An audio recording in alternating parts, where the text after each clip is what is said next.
everybody. Welcome to What's in the Box, the quarantined panel show that involves a box and some guests. We have a special musical comedy show tonight where there won't be any musical comedy, but there will be musical comedians. We're going to bring the guests on right now. First up, we've got Harriet Braine. Hello, Harriet. Hello, how are you? How are you doing? I'm doing quite well. I'm living in a Groundhog Day at the moment where I do this show, edit it, release it, and then the following day it's the same. What about yourself? Yeah, well, I haven't got a daily thing like this, but I'm just sort of doing classic quarantine things, like putting things from one shelf onto another shelf. It's great. I like that you said classic quarantine thing as if it's something that we do all the time. Oh, that's classic quarantine. Because it's not like in the films. I thought there'd be a lot more hazmat suits. Well, there would be if the government had, got a jiggy on, but they didn't. Our next guest today, if you've ever seen a show at the Edinburgh Fringe or even in London that's been musical comedy related, he is either A, knows about it, or B, has done the technical side of it. It is Dave Nattriss. Hello, Dave. Hey, Frizz. Hey, Harriet. How are you? Oh. We're both very well. How are you? We've all got paintings in the background. That's good. It's usually bookshelves. Yes, I live with my landlord, and he supplied the artwork for today. This is his feature wall. Did he paint that himself? No. Oh, okay. My landlord painted that. Excellent. Are we ready to play? Are we ready to play What's in the Box? Excellent. We've got a third guest. He is a PowerPoint and musical comedian. PowerPoint comedy is a thing. Look it up. It is Andy Onions. Hello, everybody. Andy Onions screen's being sponsored by Huel today. Oh, sorry to take it off. Oh, not at all. Look, mate. It's fair enough. I shouldn't be sponsored by them. It's fine. Prop comedy. Oh, we love that. Yeah. If we advertise enough, hopefully they'll pay us later. Right, we are going to kick off with round one. What's in the box? What's in the box? Yay! Round one is called What's in the Box. I put something in my pink and green box. Our guests are going to guess what is in the box. They'll most likely be wrong, but it's then up to them to debate why their guess was the closest.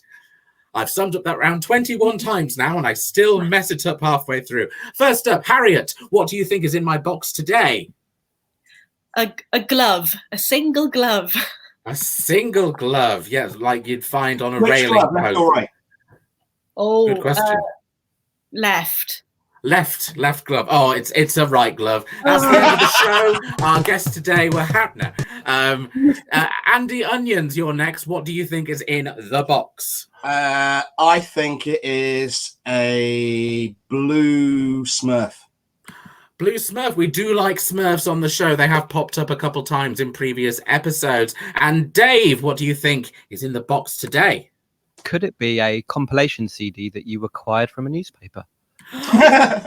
It could be, and I do use them in round three, but I don't put them in the box. I put them right on the side. Might do. What you think? So very good. Although proof that at least one guest has watched a previous episode. So I thank you for the commitment, Dave. The actual item in the box, and drum roll, please. It is sweet and sour flavored mugshot noodles. And to prove no compilation CD in there. That's the only thing that is in the box. We're going to go round our guests now, and they are going to tell me why their guess was the closest. And the most convincing one wins 3 full fat points. Whoa. So, Harriet Braine, your guess was a left glove, a single left glove. Why is your guess the closest? Well, if you were properly handling mugshot instant noodles, you would be handling boiling water, and so you'd want to use a left glove whilst you hold the receptacle in order to keep your left hand safe from the dangers of boiling water. Okay, so that's why we'd use a glove in the preparation of this. Or you could pour out the stuff and use the packet as a glove. As a glove, use it as a glove. It is something that you could put your hand in. It's very good, very well saved at the last minute there. Andy, your guess of a Smurf. Why is your guess the closest? Why is a Smurf more like a mugshot noodles than a glove? Okay, a glove is made of one ingredient, glove. A Smurf is made of many ingredients. check the back of the packet. I'll think you'll find there's lots of ingredients. So on ingredients alone, I win. And if you do it by that, job done. Number of ingredients. Smurfs has got hats. They've got blue. They've got like a beard. They've got the boy or girl Smurf. There's one girl Smurf and 9 boys. I don't know how that works, but still, she must get a lot. That's all I'm saying. Anyway, let's move on from Smurfette and her sexual promiscuity. There you go. If you can guess how many ingredients, just how many there are. 24. What? 24. 24. Okay, we'll get back to you in a bit. Dave Nattriss, why is your guess of a compilation CD that I got free with a newspaper the closest? Well, I'm a big mugshot connoisseur myself, actually. I've got quite a few of those in the cupboard right now, and I know that those cost around 50p, and that is also the cost of a newspaper. So I think it's purely a financial thing. I think that it's the equivalent cost. Can you put a cost on a Smurf's life, Dave, really? Post-lockdown, these cost about £6 each now. So now then, I'm going to give the points to Andy Onions because there are actually 25 ingredients. Oh! They're so close. The cornstarch. You did forget the cornstarch. And there are also onions in this. Red pepper, green pepper, carrot, onions. There we go. We've learned that. That's 3 points to Andy. That's the end of round 1. It's always a quick round. Our next round is round 2. What's in the box? What's in the box? Round 2 is called Sentimental Value. Harriet, you're going to pick out an item out of your box for Andy to, you're going to reunite Andy with this item. He's never seen it before, but he's going to come up with a very sentimental story, why it means so much to him and his childhood. And we're going to go around with this. Andy's going to provide an object for Dave. Dave will provide one for Harriet. So the best acting, it's an acting game, wins. Most convincing that it is of sentimental value to you wins. It's 3 points, 2 points, 1 point. So, Harriet, could you please tell us the object that you're reuniting Andy with today? A 9-volt Duracell battery. Oh, that is good. And he's breaking down already. Andy, why does this 9-volt Duracell battery mean so much to you? Well, 9-volt batteries are useful for 2 things, right? Fire alarms and a very specific kind of toy. I'm not going to go into that. I remember I had a girlfriend a long time ago, and there was a fire in the house, and our fire alarm went off thanks to that battery. I hadn't changed it for 23 months, yeah? The battery keeps the fire alarm going. The fire alarm goes off. We get out of the house. Everyone else burns alive, but she was safe. So it was a good story. Okay, so that's an actual life-saving object from your childhood. Saved my life, not everyone else's. Still, you're here today on What's in the Box, and that's all that matters to me. I meant this specific one that hasn't been used. Oh, It's never been used, but it's still really special to you, right? Oh no, we have sabotage in this. I like it.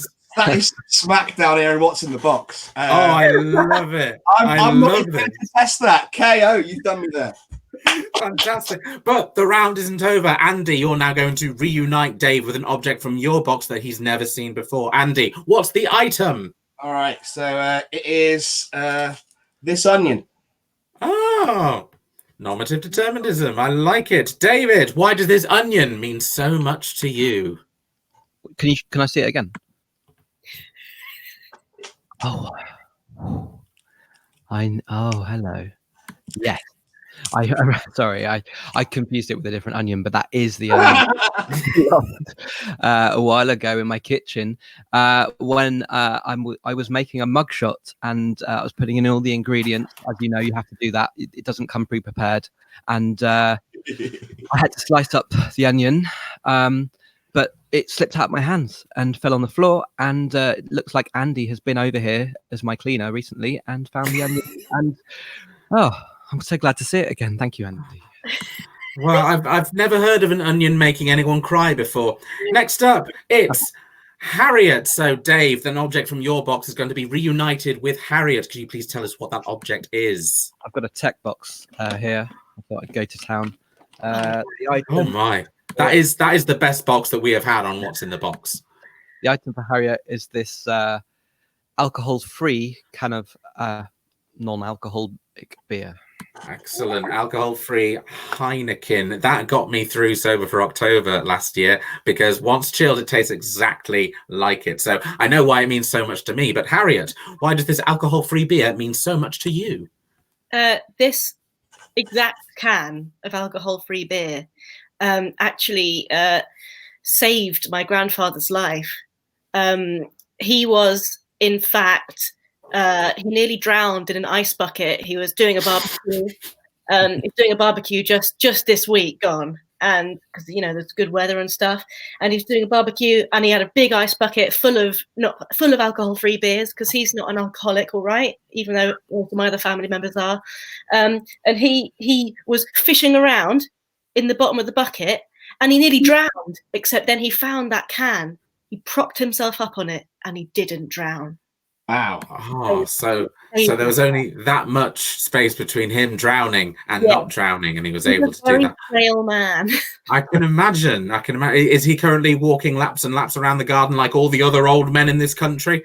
He is. He's actually raised £53 billion with the NHS. Excellent. But we'll never hear it on the BBC, will we? Oh, damn that liberal left-wing media. I've got points to give out. Andy, you've only got the 1 point. You've got the least that you can score because of Harriet's deductivism, if that is even a word. Harriet, I like old men who are doing stuff for the country, and he is frail, but he got his life saved. I was moved by that, genuinely moved. 3 points. And Dave, I am giving 2. It was very nice use of the objects that have been used so far. Very good. And obviously, that's a bonus point for having the best box that we've ever had. It was padded and everything. So that's the scores locked in. It's time for round 3. What's in the box? What's in the box? Round 3 is the music round. This is where I pull out my compilation CD I got free with the Daily Star. Oh, yes. It's called Footy Anthems, Terrace Stomping Classics. And, hang on. This keeps happening. Someone keeps defacing my albums with Batman masks and logos. And they've renamed it Batty Albums. Oh, no. You know what that means? It's time for Batman or Band. Yes! I have got a list of acts here, a list of onomatopoeic names. There are 9 altogether. You'll get 3 each, and each one is either a band, like a legitimate band with millions of followers on Spotify, or a Batman sound effect using the 60s Adam West TV show Batman. Each of them have been given an exclamation mark, so you can't differ between if it is a Batman sound effect or a band. We're going to start with Dave, and to keep it fair, you name a number between 1 and 9, and we'll go with this. Dave, number between 1 and 9. 4. 4 is Badding. That can be pronounced badding or bading. I'm going to make up a scenario. Batman is fighting the Riddler in a belfry, right? Because Bat's in the belfry and hits the Riddler, bading. That's the sound. But is it Batman or is it band? Just to let you know, that scenario there, I just made up. I'm going to do that with every sound effect. It does sound made up, but I do think that is a Batman sound effect. That is sadly, badding is a band. It was never a Batman sound effect. Whoa. And believe me, I've checked. There's a lovely list. I think it was the New Yorker decided to list all of the onomatopoeic Batman noises in alphabetical order.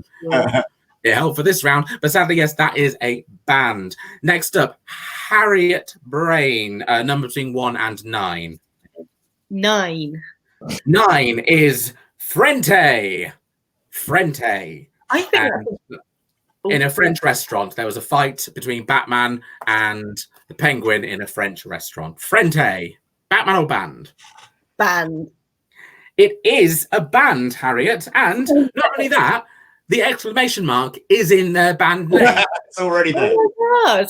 So that's what I learned in my 28 seconds of research for this game show. And the Onions, you are next. A number between 1 and 9. 6, please. 6. Ubba. UBBA. Ubba. Now, is this the Ukrainian ABBA, or is this a sound effect that was in an underwater fight between Batman and the Clock King? It sounds like a caveman taxi service. It's like the estimated time when we invent the wheel. Yeah, they got weird. That sounds like it's a Batman sound effect, mate. It is a band, I'm afraid. No. So Whoa. sorry about that. And yeah, I don't know if they're the Ukrainian ABBA, but that is definitely a band name. We're back to Dave, a number between 1 and 9. Lucky number 7. Lucky number 7 is Klonk, K-L-O-N-K. Spelled with a K, not a C. Klonk, K-L-O-N-K. The penguin hits Batman with the umbrella, and the clonk sound is made. I think that's correct. I think it's a Batman sound. It is a Batman sound. I did search on Spotify. There is someone called Klonk, but they have 28 yearly listeners, so I don't think they're of any threat. If they sue me for this, sorry, Klonk, bring at it. It'll give me more attention. Next up, Harriet, number between 1 and 9. We've had so far 4, 6, 7, and 9, so another number. 2, please. Number 2 is Bloop, B-L-O-O-P. I don't know, the Riddler's got a radar, and that's the sound effect the radar makes. I don't know. This is a very tricky one. I'm going to say band again. It is Batman, I'm afraid. I don't know the context of it, but Bloop is Batman, I am afraid. Okay. Could I just have a second? Sorry, the way you said Bloop is Batman. Yesterday I was watching the Gong Show, right, on Facebook thing. So you see my background is basically I've got my this is a clothes horse and then some rubbish in the background. So you could heckle the people in the Gong Show, and someone wrote in the background, because there's a plant that was all withered, they just wrote, "Your plant looks sad."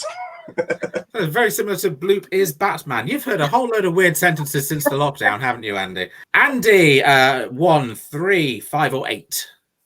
5, please. 5 is Eyow. Now, is this Batman or is this a punk band from Scandinavia? Batman sound effect again. It is a Batman sound effect. Again, that was a pretty easy one. Thing that Batman does. Batman. Dave, we've got 3 left. 1, 3, or 8? 1. 1 is Opeth. Opeth. Now, we've had a few in the past, like Klangeth, which was a fight at a Renaissance fair. But is Opeth also in the same episode? No, that's got to be a musical thing. That cannot be a sound effect. Is a band. Very good, Dave. So we've got 2 left. Harriet, 3 or 8? 8, please. 8. KO. Now, is this a play on KO like knockout when Batman punches, or is this an urban rapper from Durham? Oh, God, it could so easily be either. KO. I'm going to say band again. It is Batman, I'm afraid. So sorry about that, but I don't know if there are any urban rappers in Durham called KO. If there are, give us a tweet. That'll be fun. We've just plugged your music career there. Andy, we've got one more now. All right. Crunk, Q-U-N-C-K-K. Not technically a word, but then have any of these been? Is this Batman punching one of Penguin's underlings, played by short people back in the 60s? Or is it a Kraftwerk style band? If that's a band name, the new rules of Scrabble mean you can now use pronouns. That would be like 1 billion points. It would. I've not heard these new rules. You can use names in Scrabble now. It's stupid.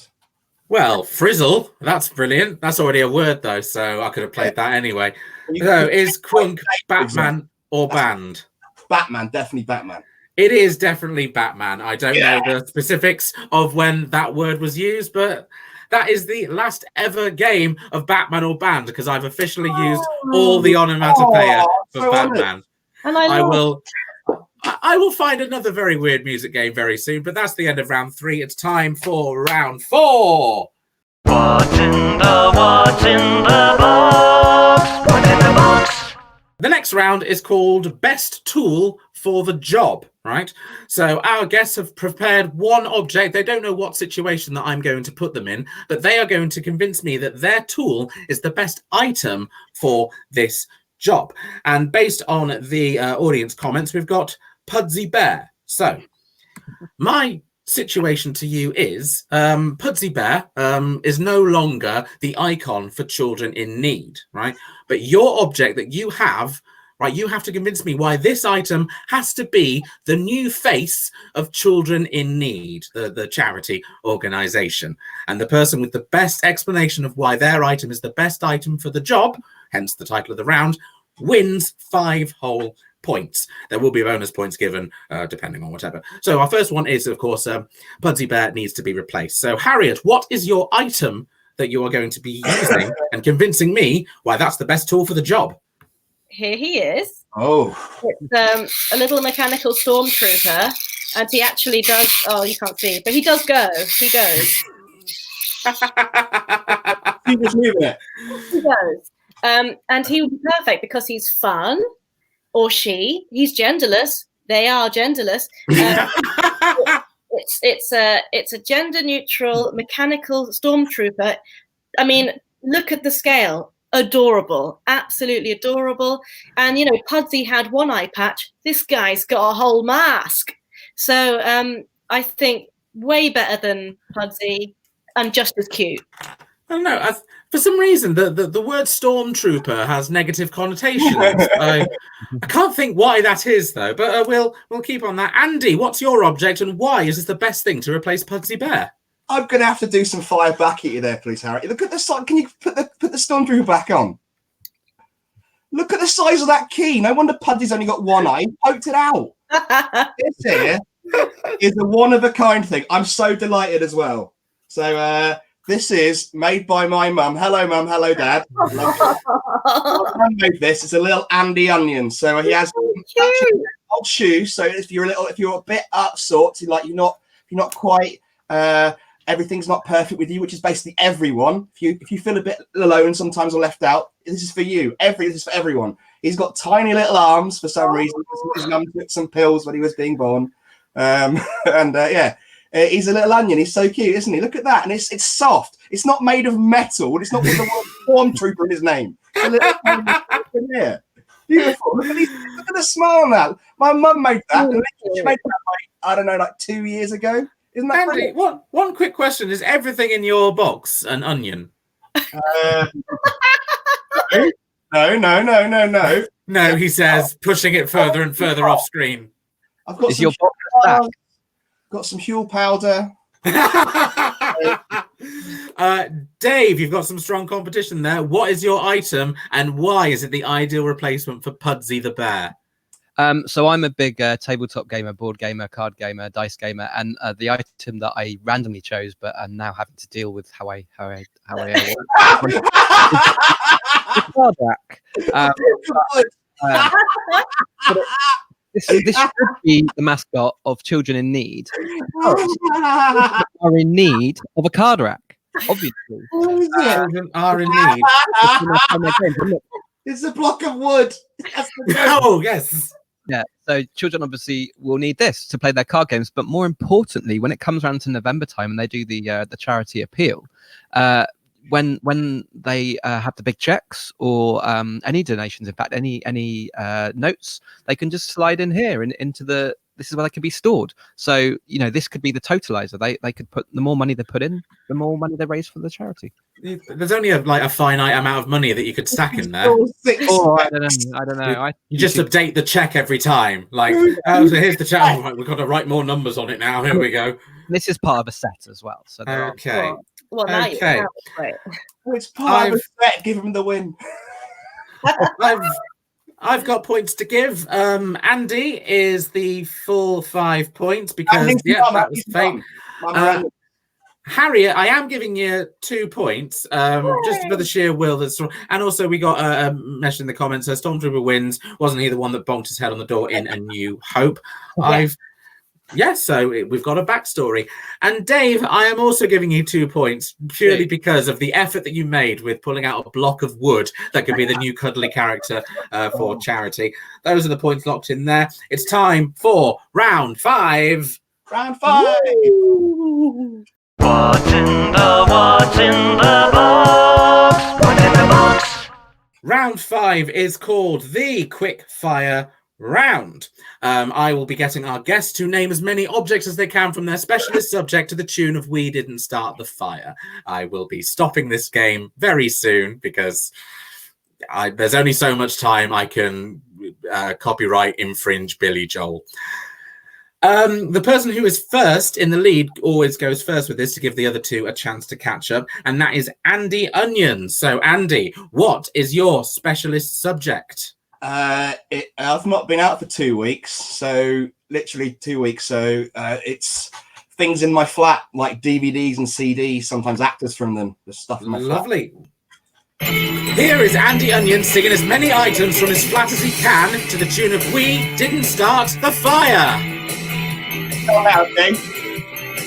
Red Dwarf, Father Ted, Breaking Bad, Walking Dead, South Park, Cold Dark, Terminator 2, Sausage Party, Men in Black, Rain Man, Art Attack, Mary Poppins, Kenny Loggins, Wet Sprite Blue. These are all things in my flat. I've been around for so long, I've had time to write songs. Hop, Shop, Part, Top. Andy, I've stopped counting. One of the rules of this final round is once you say any object that isn't part of your specialist subject, I stop counting and singing, these are the items in my flat. How about that? So, Harriet, what is your specialist subject? I think I'm going to go artists. Artists. So, naming as many artists as she can. Here is Harriet Braine.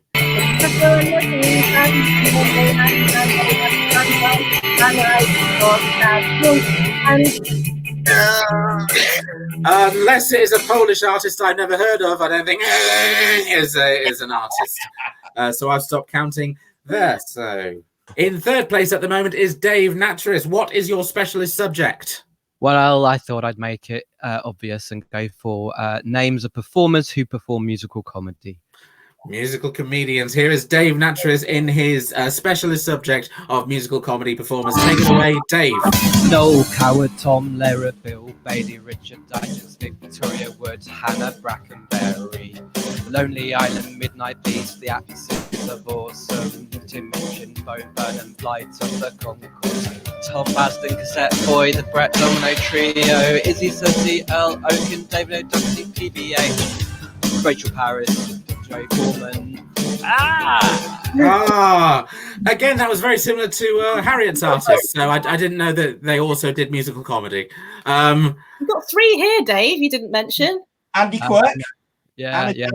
Oh, we can all name names. He didn't even mention Weird Al, so... We have got the final scores, everybody. In third place, she did absolutely brilliantly. It is Harriet Braine with 16 points. Because I'm the coolest. Harriet, whilst you're here, is there anything that you would like to plug? Yeah, I would like to plug, I do a podcast called the Design Spark podcast, and it's got me, Beck Hill, and Dr. Lucy Rogers from Robot Wars in it, and we talk about tech, and I sing songs about weird stuff from the past and science and stuff. It's really good. Look it up, the Design Spark podcast. Excellent. One more time for Harriet Braine there. In second place is Andy Onions with 23 points. Andy, is there anything that you would like to plug? Not really, no. Thank you, Andy Onions. There'll be a link to your website or a Twitter feed. It's below. I'm not comment anymore. We're just staying in the house. And our winner with 27 points is Dave Nattriss. Well done, Dave. Is there anything that you would like to plug? Yes. So as you introduced me, I'm a tech for musical comedy shows. The Musical Comedy Awards is a thing that I've been involved with for 11 years now, and we have a podcast for that. It's the Musical Comedy Awards podcast, sponsored by We Got Tickets. You can look for that in all the normal places. There are episodes already up, and there will be new ones coming at a later point during the social distancing when I get around to it. I also run the Musical Comedy Guide website, and I've done a show at Edinburgh, which all my friends on the show right now have all been part of in the past. And, so check out the musicalcomedyguide.com online for more info about musical comedy. Excellent. And the links will be in the description. Kentish Town, just basically buy stuff from them now, so if they survive, then there's comedy in the future. Rose and Crown Kentish Town. I make no money off it, just pub should survive, that's all. Okay, I'll edit that in the bit where you're plugging things. If you would like to support this show, you can do. You can buy us a coffee on ko-fi.com/frizzfrizzle or donate anything to paypal.me/frizzfrizzle. It's the only way we get income at the moment. One more time, our guests today were Harriet Braine, Andy Onions, and Dave Nattriss. Now, can everybody please wave to the camera for 23 seconds as the end credits play? What's